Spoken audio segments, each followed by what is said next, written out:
Alright guys, welcome to another smart pop-up tutorial. Yesterday I showed you guys how to create the buttons, how to get the pop-ups embedded on your blog posts, how to create the links. Today we're going to be taking a look at the split testing features of the new smart pop-up app. Now, for those of you who aren't sure what split testing is basically when you're running two almost identical versions of an ad or a pop-up, but you change one or two variables on one of them so you can see which one performs better. So for example, the pop-up that I have up on screen right now, you could change the image or you could change the text. Small adjustments to the current setups you have running can make a huge impact.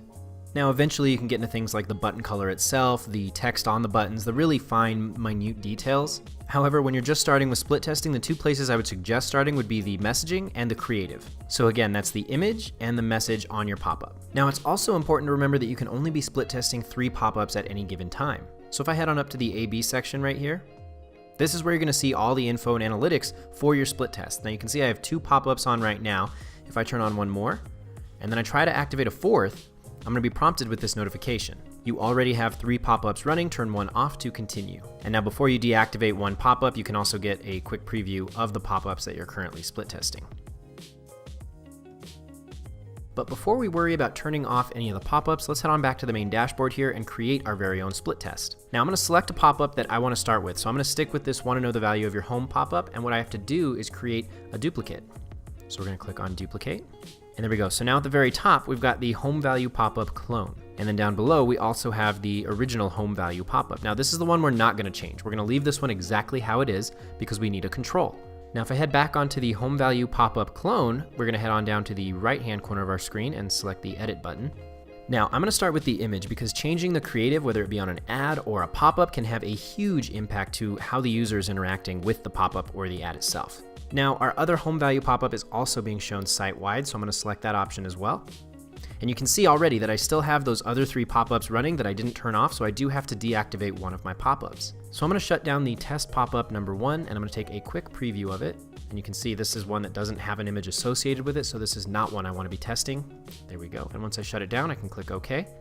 Now, always just a good practice, make sure you're saving it, and I'm going to rename this home value pop-up number 2, and save. And there we go. Now later on, if you want to get the link or embed this pop-up on a specific blog post, very similar to what we did in the last video I showed you guys, you can do that, but right now, that's not what we're focused on. So let's go ahead and head back to the Smart Pop-Ups dashboard.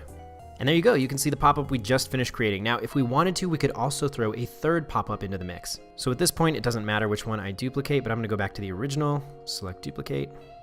All right, and it's going to appear again at the very top, home value pop-up clone. Let's go ahead and start editing. We're going to swap this image out, and you guys can see I have one more image of a luxury property. So let's go ahead and select that. Awesome. So again, let's repeat the process site-wide. Next. Let's go ahead and save this. Home value pop-up number 3, not 2. And we're good to go. That's all we needed to do. Now let's head on back to the Smart Pop-Up dashboard. And you can see our home value pop-up number 1, 2, and 3 are all saved here. Let's head into the A/B section right here and make sure that we're running split tests now for all 3 of those pop-ups. All right, so you can see it's a good thing we decided to do this. We have home value pop-up number 2 and 3 active, but we don't have the first one, the original, which is our control. We don't have that on yet, so we do need to flip that on. And there we go. So now we've got our 3 pop-ups running site-wide. Now let's go take a look at what this is going to look like on our website. So what the split testing features of Smart Pop-Up is going to do is it's going to split the traffic coming to your website among the 3 different pop-ups that you currently have set up. So let's say I'm on your real estate blog, for example, and I'm scrolling through the different blog options, and I decide I'm going to actually head out. And right before I leave, you can see one of the pop-ups shows up. Want to know the value of your home with the luxury property image that we've used. Now let's head on to a different page. Okay, so now here I am in an actual blog post. So maybe you posted this out to Facebook, somebody saw it, they clicked on it, they came back and started reading it, and now they're ready to leave. Just before they leave, they're going to get prompted with one of the other pop-ups. So you can see it's the exact same message strategy with a different image. So we're testing exactly which image is going to be more appealing to the users coming to your blog. or your homepage, or your Instafarm pages, whatever it may be. Now, it's important to remember who you're targeting with the pop-ups you're currently split testing. So right now we're split testing pop-ups that are just focused on capturing sellers, whereas later down the line, maybe you want to focus on split testing which pop-ups are going to be more appealing to buyers. But when you're split testing specifically, don't mix the two together. Meaning if you're running a split test with one pop-up targeting sellers and one pop-up focusing on buyers, the information and data you collect might not be so significant because they're two completely different segments of people. Also, before we wrap this video up, I do want to bring your attention up to the top of the dashboard here. You have smart mode, aggressive, and ludicrous. So you can control how aggressive you want these pop-ups to be. And finally, next to the A/B section, you also have analytics. So this is where you can break down the information that you've collected depending on how users are engaging with the different pop-ups you've set up.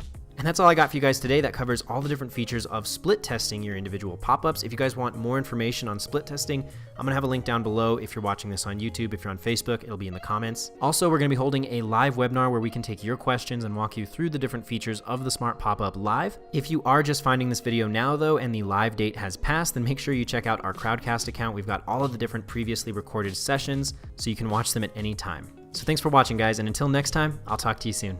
Bye.